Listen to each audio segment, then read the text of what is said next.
Hi everybody, HiHo Silver here, sitting in the bunker deep in the woods of the Pacific Northwest.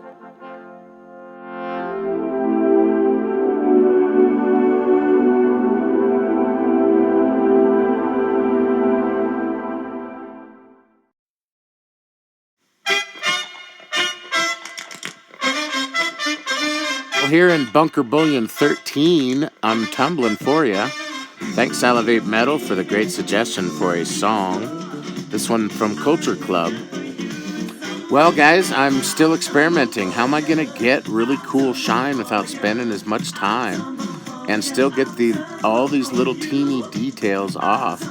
Right now, I can do really well with my Dremel tool and some Flitz metal polish. And in the meantime, I'm learning how to use the tumbler.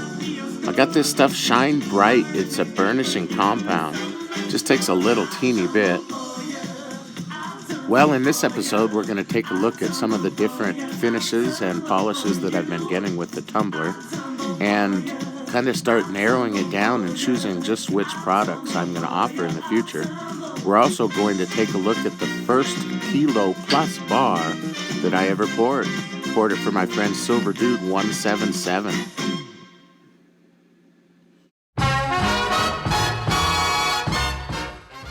Well, as part of phase 3, I need to figure out exactly what I'm going to be making. So I kind of tried to make a bunch of everything that I have, including this. I love pouring into this the longest bar mold. Shallow, that's going to be amazing once I polish it up. This one is slightly shorter mold. I already polished this one. I can't tumble the big stuff, obviously, so this I do with a Dremel tool and some Flitz polish. All of those have the same width, so I'm going to order a hand stamp that fits those just right. I made 9 different bars. This one I'll use in the product too. This makes really cool chunky bars from maybe 3 up to 9 or 10 ounces. This one's smaller, but I like the shape of it. It's a cool chunky, and I can go about 4 or 5 ounces on those. I have to make some decisions about exactly which things I'm going to make because I need to order the right size stamp that I'm getting with the new Bunker Bullion logo on it. I tried to make at least one of everything I had. I didn't make the round that I have. This one here is just too small. It's a pain in the butt to stamp. Some of these have been weighed and stamped, and some are just exactly as they've been poured. Some have been tumbled, some have been polished. This one I haven't done anything yet to. It's going to be gorgeous. A little bit more moderate pour lines here. I love how the silver moves in these squares. I will offer those for sure. This one I'm going to put a mirror finish on. It was going to be a perfect 10 ouncer, but see right there? I scratched it getting it out of the mold. Dang it. On the things that are small enough to tumble, like these hexagons, this is about the biggest that I can tumble. This one I did tumble, and it came out great, but it kind of softens the pour lines just a little bit. I didn't tumble that one yet. Some of them have that little bit of residue, either graphite or some of the residue from the Apmex and Silvertown rounds that I melted. I need to see what the tumbler can do with those. This one was a nice clean pour, tilted hexagon, and I did tumble it just for about a minute and a half with that Shine Bright. Came out great. I like the tilted hexagons. They're tricky to make, but they're kind of cool. Can stand them up on the end. Pretty pour lines. I like the circles against the geometry of the hexagon shape. This one, you see, when I polish the residue off, it leaves a really cool kind of frame for the logo in the center. The last one I kind of over poured, but it kind of came out cool.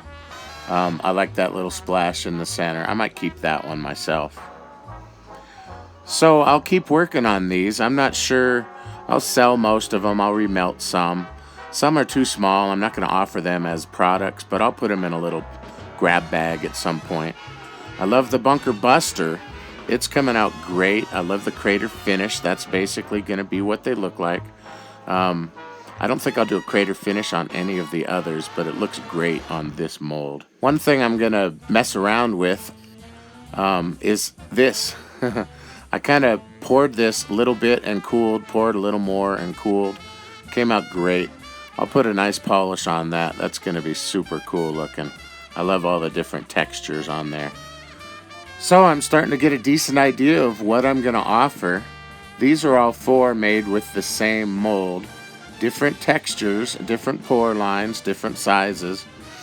I'll have to get that stamp made that fits nicely onto this size bar, and also the long bar size. This is the same width as the long bar size. I guess we'll call that an aggressive pour line. All 3 of these are the same, and if I can get the stamp to fit those, that'd be great. And these I first poured for Lady Liberty Stacker. I wasn't going to use the smaller mold because it's hard to pour into the small molds with that large crucible I use with the melting furnace. But the 2 I made for her came out really great, and they're perfect for the tumbler. Look at this one, same size. That's 1 ounce. I wanted to see just how small I could go. Cool lines on that. These are pretty small. Hopefully I can use the same stamp I'll be using for those bigger ones. I'm not sure what we'll call these. The baby bunker bullion bars, I suppose. Pretty cool. These have not been weighed or polished at all except in the tumbler. Well, here's the next 100 ounces. Pretty cool, man. Provident sent that neat bag this time. Love it. Well, I got to get on with the ordering of the stamps, so I'm going to measure those up. So it's time to get this here logo so I can stamp onto the products that I choose. Infinity Stamps Incorporated is going to help me set up a couple of stamps for all the different sizes and shapes of products. Well, it's time. We're going to take a look at the pouring of Silver Dude 177's Big Boy 001. First thing I ever poured over a kilogram. I hope you like it, buddy.